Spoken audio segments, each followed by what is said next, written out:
ایک عقل مند نوجوان داناؤں کی محفل میں کبھی بیٹھا تو بحث و تقریر سے ہمیشہ الگ رہتا۔ ایک دفعہ اس کے باپ نے کہا، برخودار، تم داناؤں کی مجلس میں گونگوں کی طرح چپ چاپ کیوں بیٹھے رہتے ہو؟ عقل مند نے عرض کی، قبلہ، اس اندیشے سے کہ مجھ سے کوئی ایسی بات نہ پوچھی جائے جس کا جواب نہ دے سکوں اور خام خواہ شرمندگی حاصل ہو۔ کسی بادشاہ نے رسول اکرم صلی اللہ علیہ وآلہ وسلم کی خدمت میں ایک طبیب بھیجا کہ ضرورت کے وقت آپ صلی اللہ علیہ وآلہ وسلم کی جماعت کا علاج معالجہ کیا کرے۔ طبیب مدتوں مدینے میں حاضر رہا مگر کسی شخص نے اس سے علاج کے لیے رجوع نہ کیا۔ حکیم نے یہ مسلسل بیکاری دیکھ کر آخر ایک دن آپ صلی اللہ علیہ وآلہ وسلم کی خدمت میں عرض کی کہ حضور جانتے ہیں کہ خاکسار اتنی مدت سے صرف آپ صلی اللہ علیہ وآلہ وسلم کے جانثاروں کی خدمت کے لیے حاضر ہے، مگر اس عرصے میں میری طرف سے کسی نے بھی توجہ نہیں کی۔ حضور اکرم صلی اللہ علیہ وآلہ وسلم نے فرمایا، ان لوگوں کا قاعدہ یہ ہے کہ جب تک بھوک غالب نہ ہو کھانے کو ہاتھ نہیں لگاتے اور پیٹ بھرتا نہیں کہ ہاتھ کھا لیتے ہیں، اس لیے آپ کی خدمت سے فائدہ اٹھانے کا موقع کم ملتا ہے۔ حکیم نے کہا، بے شک تندرستی کا یہی اصل راز ہے، جس کے ہوتے ہوئے میری حاضری بیکار ہے۔ اس کے بعد حکیم نے ادب بجا لا کر وطن کی راہ لی۔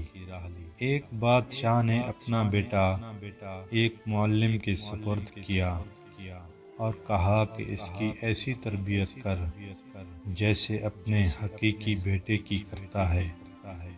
معلم نے کئی برس نہایت تندہی سے اس کی تربیت کی لیکن شہزادے پر کچھ اثر نہ ہوا اور وہ کورے کا کورا رہا۔ اس دوران معلم کے بیٹے پڑھ لکھ کر اعلیٰ درجے کے عالم و فاضل بن گئے۔ بادشاہ نے معلم سے بات پرس کی اور خشم آلود ہو کر کہا کہ تو نے وعدہ خلافی کی ہے اور شرط وفا نہیں بجا لایا۔ معلم نے عرض کی، جہاں پناہ، میں نے شہزادے اور اپنے فرزندوں کی تربیت یکساں طور پر کی ہے، لیکن اس کا کیا علاج کہ یہ انسان کی فطری صلاحیت جدا جدا ہے۔ شہزادے میں فطری صلاحیت نہیں تھی، اس لیے کچھ حاصل نہ کر سکا۔ میرے بچوں میں فطری صلاحیت تھی، وہ کہیں سے کہیں جا پہنچے۔ سونا چاندی پتھر سے نکلتا ہے لیکن ہر پتھر سے سونا چاندی نہیں نکلتا۔ ایک عرب نے بصرے کے جوہریوں کو اپنی سرگزشت سنائی کہ ایک بار جنگل میں ایسے وقت بھٹک گیا کہ کھانے پینے کا سامان ختم ہو چکا تھا اور سامنے موت نظر آ رہی تھی۔ اتنے میں ایک تھیلی پر نظر پڑی۔ میں اس خوشی کو نہیں بھول سکتا جو اسے دیکھ کر مجھے حاصل ہوئی۔ میں نے سمجھا تھا کہ تھیلی میں بھنے ہوئے چنے ہیں، لیکن جب کھول کر دیکھا تو اس میں چنوں کی جگہ موتی تھے۔ اس وقت مجھے جو رنج ہوا وہ زندگی بھر نہیں بھولوں گا۔ ایک پارسا کے لڑکے کو اپنے چچا کے مرنے پر بہت سا مال و دولت ترکے میں ملا۔ مال مفت، دل بے رحم۔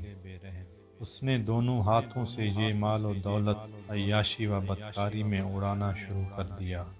میں نے ایک بار اسے نصیحت کی کہ اے بیٹے، آمدنی سے زیادہ خرچ نہیں کرنا چاہیے، اس کا نتیجہ ہمیشہ برا ہوتا ہے۔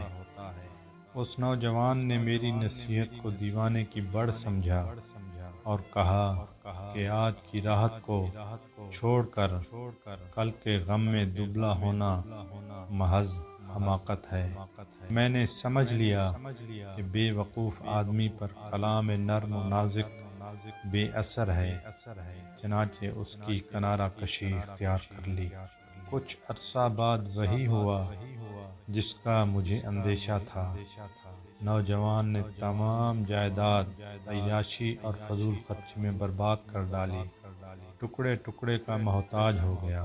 میں نے اسے پیوند لگے کپڑے پہنے بھیک مانگتے دیکھا تو غصہ آیا اور جی میں آیا اس سے کہوں کہ کیوں میں تجھے اس دن سے ڈراتا نہ تھا۔ پھر یہ سوچ کر خاموش ہو گیا کہ اس حالت میں میری بات اس کے زخموں پر نمک چھڑکے گی اور اس کے دکھ میں اضافہ ہوگا۔